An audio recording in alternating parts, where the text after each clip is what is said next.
My girlfriend demanded I babysit her sister's 3 demon children every weekend so they could go clubbing. I said no. She said step up or get out. So I got out, and then I, 29, got hit with the ultimatum 3 weeks ago on a Thursday night. My girlfriend, 27, and I had been together for 2 years, living in my condo for the past 8 months. Things were decent until her sister moved back to town 6 months ago with 3 kids, ages 3, 5, and 7. Let me be clear about these kids. I'm not exaggerating when I say they're feral. The 7-year-old threw a remote at my TV last time they visited, cracked the screen, $380 to replace. The 5-year-old colors on walls. The 3-year-old screams. Constantly. Just screams for the joy of it. Her sister doesn't discipline them. At all. Says she's gentle parenting, which apparently means letting them destroy everything while she scrolls TikTok. The demand came out of nowhere. We were watching TV when my girlfriend turned to me, dead serious. So my sister needs you to watch the kids every Saturday and Sunday. What? She and her boyfriend want to go clubbing on weekends, get their social life back. The kids cramp their style. I actually laughed, thought she was joking. I'm serious, you're off weekends, you're just sitting around anyway. I'm sitting around in my own place because I work 50 hours a week and need downtime. It's only 2 days. Step up, be a man, help family. They're not my family, we're not even engaged. Her face went cold. So that's how you see us? Not family? That's not what I said. I said I'm not babysitting 3 kids who destroy my stuff every weekend so your sister can go party. She needs this. She's a single mom who's been through hell. She has a boyfriend who apparently also wants to go clubbing instead of watching his girlfriend's kids. He's not their dad. He shouldn't have to. But I should. I'm not even their uncle. She stood up, hands on hips. Here came the ultimatum. You need to decide what kind of man you want to be. The kind who steps up and helps, or the kind who's selfish. If you can't do this one thing for me, for my family, then maybe you need to reevaluate if you're ready for a real relationship. I stared at her. This woman I'd been with for 2 years, who'd moved into my place rent-free because she was saving for a business, who drove my old car because hers died and she couldn't afford payments, who I'd just helped pay $1,200 in credit card debt for last month. Let me get this straight. If I don't babysit your sister's kids every single weekend, you're threatening to leave? I'm not threatening anything. I'm telling you to step up or get out. Then I'm out. Her jaw dropped. What? You heard me. I'm not doing it. And if that's your line in the sand, then we're done. You're seriously choosing to be alone over helping for a few hours? I'm choosing not to be voluntold to babysit every weekend for the foreseeable future. There's a difference. She grabbed her phone, started texting furiously. You're gonna regret this. Cool, start packing your stuff. You've got till Sunday. I went to the bedroom, locked the door. Heard her on the phone immediately, presumably with her sister, voice getting louder and more hysterical. Whatever. I was done. Update 1: the weekend was a nightmare. Not because I regretted my decision, I didn't, but because of the sheer entitlement that followed. Friday morning, her sister showed up, pounding on my door at 7 a.m. I was getting ready for work. Opened the door. There she stood with all 3 kids. You need to watch them today. My boyfriend and I are going to look at apartments. No. What? Your sister doesn't live here anymore. Neither do your childcare problems. She said you guys had a fight. You'll work it out. Just watch them for today. Not happening. Goodbye. I tried to close the door. She stuck her foot in it. Are you serious right now? What kind of person refuses to help? The kind who doesn't get voluntold to provide free childcare. Move your foot. They're just kids. What's wrong with you? Your boyfriend can watch them. He lives with you. He has to work. So do I. In about 30 minutes. Move your foot. The 7-year-old chose that moment to try to run past me into my condo. I blocked him. Nope. Not today, buddy. Her sister scooped him up, glaring at me. You're an asshole. My sister deserves better. She had better. Then she tried to volunteer me as a free weekend nanny. Have a good one. Closed and locked the door. Could hear her yelling outside for another minute before she left. Got to work, texted my girlfriend. Your sister tried to drop the kids off. Don't send people to my place. Her response, you're being ridiculous. This is why we're having problems. Me, We don't have problems. We're broken up. Get your stuff by Sunday or I'm packing it myself. No response. Saturday, I changed my locks. Called a locksmith, paid $220, new deadbolt installed by noon. Also changed my garage code and gave my building's front desk explicit instructions. My ex-girlfriend is not a resident and should not be allowed up without me approving it first. Sunday at 10 a.m., doorbell rings. Building called up first. It's her sister, and their mom. I let them up. Had everything packed already. Took me most of Saturday. Her clothes, toiletries, that stupid collection of decorative pillows she insisted on, her yoga mat she never used, everything in boxes by the door. They came in, well, tried to. I blocked the entrance. Boxes are here. You can take them. Her mom started immediately. Young man, you can't just throw her out. I didn't throw her out. She gave me an ultimatum. I made a choice. Now she has until end of day to collect her belongings.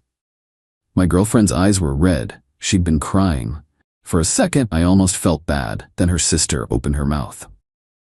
This is insane. All she asked was for a little help with the kids. She demanded I babysit every single weekend indefinitely. That's not a little help. That's free labor. They're kids. You're supposed to love them like family. I'm not family. Your sister and I were dating. Past tense. Her mom jumped in. You've been together 2 years. You don't throw that away over babysitting. She threw it away when she issued an ultimatum. I just called her bluff. My ex finally spoke. Can we please talk? Alone? We can talk right here. You've got about 15 boxes to carry down. Better get started. You're not even going to listen to me? About what? How I'm selfish for having boundaries? How I should sacrifice my weekends? Nah, I'm good. Her sister stepped forward, getting in my face. You know what? You're pathetic. A real man would establish boundaries and not let people take advantage of him. Your turn to finish that sentence. She sputtered. No comeback ready. Look, I said, I'll make this simple. Everything's packed. Take it now. If anything's still here at 6 p.m., it goes to donation. Your choice. They took the boxes. Took 3 trips. Time. The whole time, her mom kept muttering about how I was making a mistake, how I'd never find anyone as good as her daughter, how family helps family. On the last trip, my ex tried one more time. I can't believe you're doing this over something so stupid. It's not stupid to you. You literally ended our relationship over it. You said step up or get out. I got out. I didn't mean. You meant it. You don't give someone an ultimatum unless you're prepared for them to choose the other option. You weren't. That's on you. They left. I deadbolted the door, checked every room, found one of her hair straighteners in the bathroom, tossed it in a box, left it in the hallway with a note. Forgot this. Felt weird the rest of the day. Not sad, exactly. More like relieved. Like I'd been carrying something heavy and finally put it down. Update 2 week 2 is when things got properly insane. The entitlement reached levels I didn't think possible. Monday, I got a Venmo request from her sister for $400. The note said, childcare fees you would have paid. I declined it. Added my own note. That's not how any of this works. She sent another request, $600 this time. Emotional distress. Declined. Blocked her on Venmo. Tuesday, my ex started the phone campaign. Called me 23 times from different numbers. I answered the last one. You need to stop. We need to talk about the car. The car. Right. My old Honda Civic. I'd been letting her use it because her car died 8 months ago and she couldn't afford payments. Title, insurance, registration, all in my name. She'd been promising to save up and buy it from me for $3,500. What about it?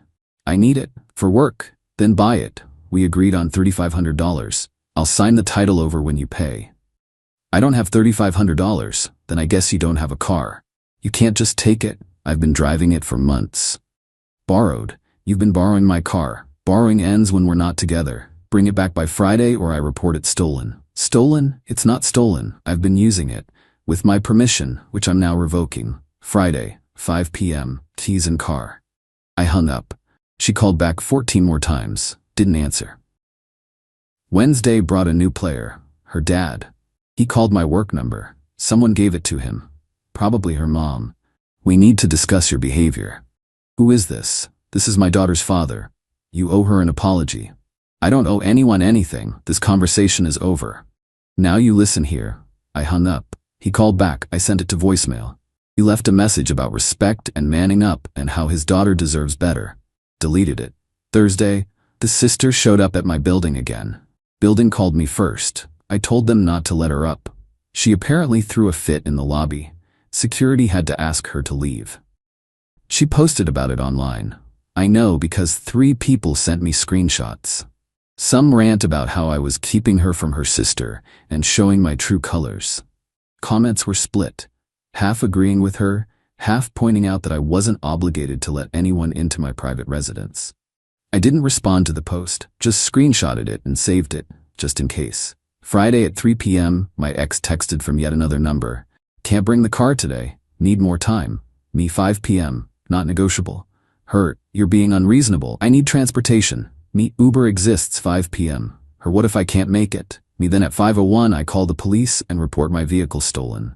Her, you wouldn't. Me, try me. 4:57 p.m. She pulled into my building's garage. I met her there. She got out, threw the keys at me. They hit the ground. You're an asshole. Keys on the ring. Leave.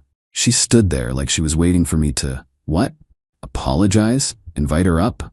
Can we please talk? Really talk? No. You're just gonna throw away 2 years? You threw it away when you gave me an ultimatum. I'm just living with your decision. It wasn't an ultimatum. I just needed you to step up or get out. Your exact words. I got out. She started crying. Real tears this time, not the manipulative kind. I miss you. I miss us. Can't we work this out?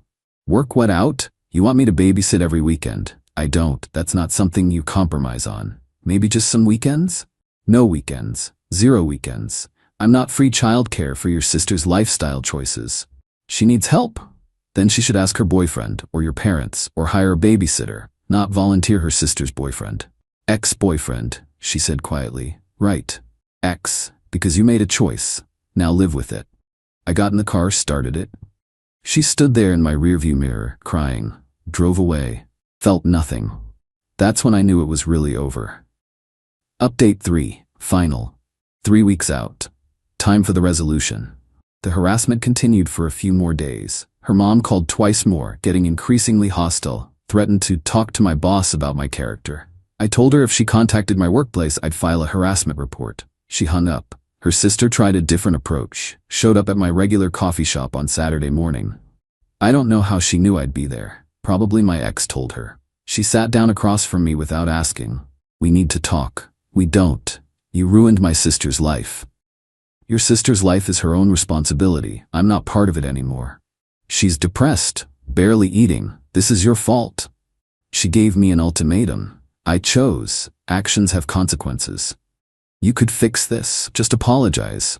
For what? Having boundaries. For being selfish. I looked at her. Really looked. She looked exhausted, hair messy, dark circles under her eyes. Where are your kids right now? My boyfriend's watching them. Why? So he can watch them on Saturday mornings. Interesting. She blinked. What? You said he shouldn't have to watch them because he's not their dad. But here we are. Saturday morning. He's watching them. That's different. How? Because we live together. And I didn't live with them. See the difference? You volunteered someone else's time without asking. That's not how this works. You're twisting things. I'm pointing out the obvious. You wanted free childcare? I said no. The end. My sister loved you. Your sister loved the idea of a boyfriend who'd babysit every weekend. When I didn't perform that function, the ultimatum came out. That's not love. She left after that. Didn't say anything else. Just got up and walked out. The next major development came from an unexpected source. Her younger brother. He reached out via email. Hey man, just wanted to say sorry for how my family's been acting. My sister, your ex, told me the whole story, including the parts she left out when complaining to mom and dad. The ultimatum thing was messed up, and volunteering you for babysitting duty every weekend? Yeah, no. My other sister, the one with kids, pulls this stuff with everyone. She's entitled as hell. Anyway, you dodged a bullet. Good luck. I appreciated that. Responded with a simple, thanks for reaching out. But the real conclusion came 2 days ago. I was at the grocery store when I ran into her. My ex, she was with some guy. Not her sister's boyfriend, someone new. We made eye contact. She looked away fast, kept walking. The guy with her didn't even notice. That's when it hit me. She'd already moved on, or was trying to, and I realized So had I. I'm not dating anyone, not rushing into anything, but I'm good. Better than good, actually. My place is quiet. I come home to peace. My weekends are mine again. I've been catching up on projects I'd put off, fixed the screen door that'd been broken for months, painted the spare room, little things. The financial aspect worked out better than expected, too. She'd been living rent-free for 8 months. I'd been covering her car insurance, $140 a month, her phone, $65 a month as part of my plan, groceries mostly, streaming services. Quick math? I was out about $800 a month supporting her lifestyle. That money's back in my account now. Feels good. The car situation resolved itself too. I sold the Honda a week ago for $4,200, more than I'd offered it to her for. Used the money to cover the TV she cracked and had a nice chunk left over. Her sister actually sent me one final text yesterday from a different number. "Hope you're happy. My sister's moving on. Found someone better." I replied, "Good for her. I'm happy too." And I meant it. Not in a bitter way. Genuinely meant it. Because here's the thing. The ultimatum was a gift. It showed me exactly who she was and what she valued. She valued her sister's convenience over our relationship. She valued being able to volunteer my time without asking. She valued the appearance of having a helpful boyfriend over actually having a partner. And when I didn't perform that role, when I had the audacity to say no to being free weekend childcare, the mask came off. The entitlement wasn't just her. It was the whole family system. Sister expecting everyone to accommodate her lifestyle. Mom backing her up. Dad calling my work. They all believed they were entitled to my time, my space, my resources. And when I said no, I became the villain. But I'm okay being the villain in their story. Because in my story, I'm the guy who knew his worth and didn't compromise it. Would things have been different if she'd asked instead of demanded? Maybe. If she'd said, "Hey, my sister's struggling, could you help out once in a while?" I might have said yes occasionally. Emphasis on occasionally and voluntarily. But she didn't ask. She demanded, then threatened. And that told me everything I needed to know. Life's too short to be someone's free labor. Too short to be with someone who sees you as a resource to exploit rather than a partner to respect. I'm 29. Got a decent job. Own my place. Got friends who actually respect my time. That's enough. The whole situation taught something important. When someone gives you an ultimatum, they're doing you a favor. They're showing you exactly how much they value you. And sometimes the answer is not enough. My ex wanted someone who'd step up and sacrifice his weekends indefinitely for her sister's convenience. I wanted a partner who respected my boundaries and didn't volunteer my time without asking. Those two things were incompatible. The ultimatum just made it clear. She got out. And honestly, so did I. Haven't heard from any of them in 4 days now. I think they finally got the message, or maybe they found their next target. Either way, not my problem. I'm sleeping better, eating better, actually enjoying my weekends again, caught up with some friends I'd been neglecting, started a new book, normal stuff. And you know what? It's nice. Really nice. So to anyone dealing with similar situations, trust your gut. If someone tries to volunteer you for major ongoing commitments without asking, that's a red flag. If they respond to your boundary with an ultimatum, that's a bigger red flag. If they get their family involved to pressure you, that's the whole dang flag factory. You're allowed to say no. You're allowed to have boundaries. You're allowed to walk away from ultimatums. And if that makes you the bad guy in their story, so be it. Better to be the bad guy in someone else's story than the doormat in your own. End of update. End of situation. On to better things.